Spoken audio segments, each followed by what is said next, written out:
हाय नमस्कार. तर चालले पुण्याला, पिंपरीला. पुण्याला उतरावं लागते ना आणि पिंपरीला तिथनं लोकल धरावं लागते. 4 वाजल्या तरी गाडी काय अजून येईना, पत्त्याच नाही गाडीचं. मग टेन्शन तर लय आले मला. आणि मोठी गाडी धरण म्हणून मी जीवूरला आले. बघू शकता जीवरचं स्टेशन तुम्हाला दाखव दिसलं.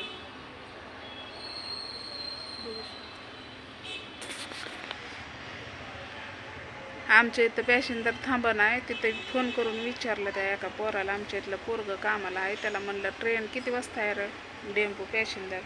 तर म्हणला आपल्या इथं नाही थांबत, आता बंद झाले, बारक्या स्टेशनला नाही थांबत आता. सोलापूर पॅसेंजर तर बंदच झाले म्हणला दिंडीमुळं, काय पावसामुळं वाटतं, दिंडीमुळं का पावसामुळं असं काहीतरी म्हणलं ते.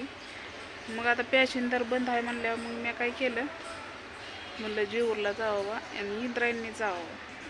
तर इंद्रायणी तर इतकी, अरे बापरे. आणि ते पुण्याला जात नाही, दौंडपर्यंतच इंद्रायणी आहे. आणि तिथनं जर गाडी नाही भेटली तर कसं जाणार मी, नाही का. त्यावर प्रश्न आहे बाबा.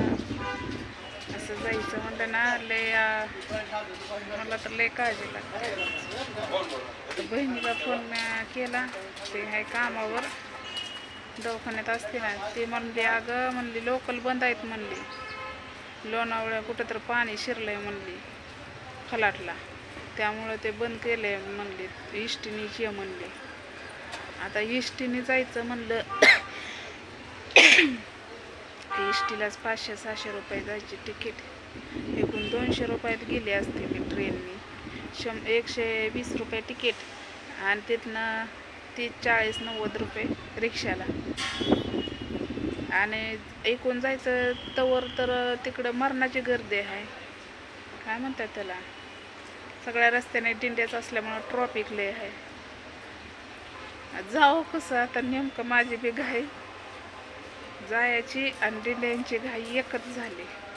जाऊ द्या, ते महत्त्वाचं आहे दिंड्यावाल्यांचं आहे, कारण माझं काय, मी आज नाही उद्या 2-3 दिवसांनी जाईलच की, किंवा 2-3 दिवसांनी नाही झालं तर 5-6 दिवसांनी तरी होईना जाईन मी, आहे की नाही.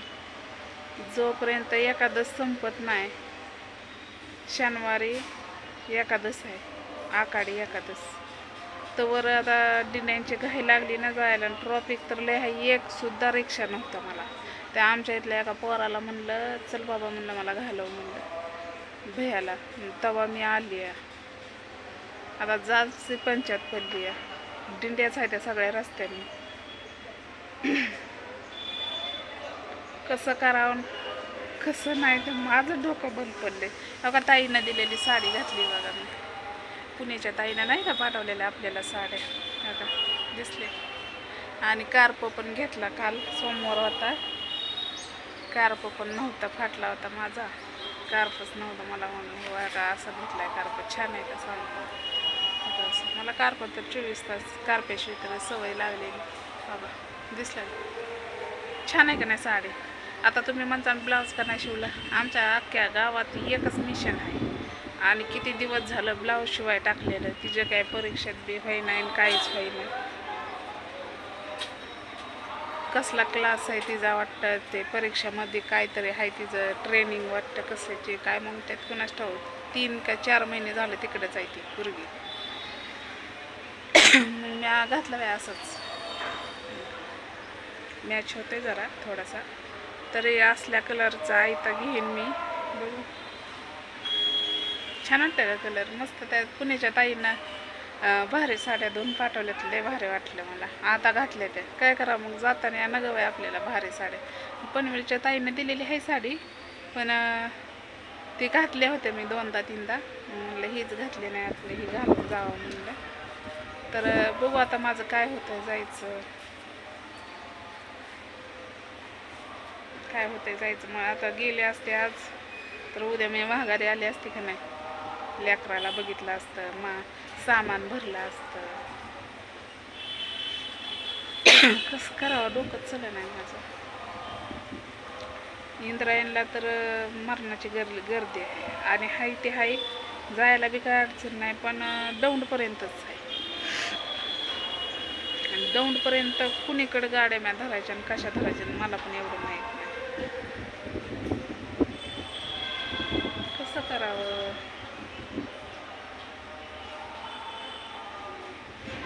काय करावं, डोकंच चला ना माझं. असते तर का गाड्या चालू, कारण सोलापूर पॅसेंजर तर बंदच आहे. कशामुळे बंद आहे काय माहीत, मी पण नाही एवढं विचारलं, फक्त मला बंद आहे.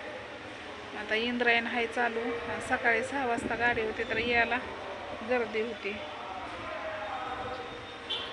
यूज तर करूच तर गेली तर वरती गाडी. बघू कसं होतंय, नाहीतर मग जाईन आता एकादशी झाल्यावर निवांत जाईन, है की नाही.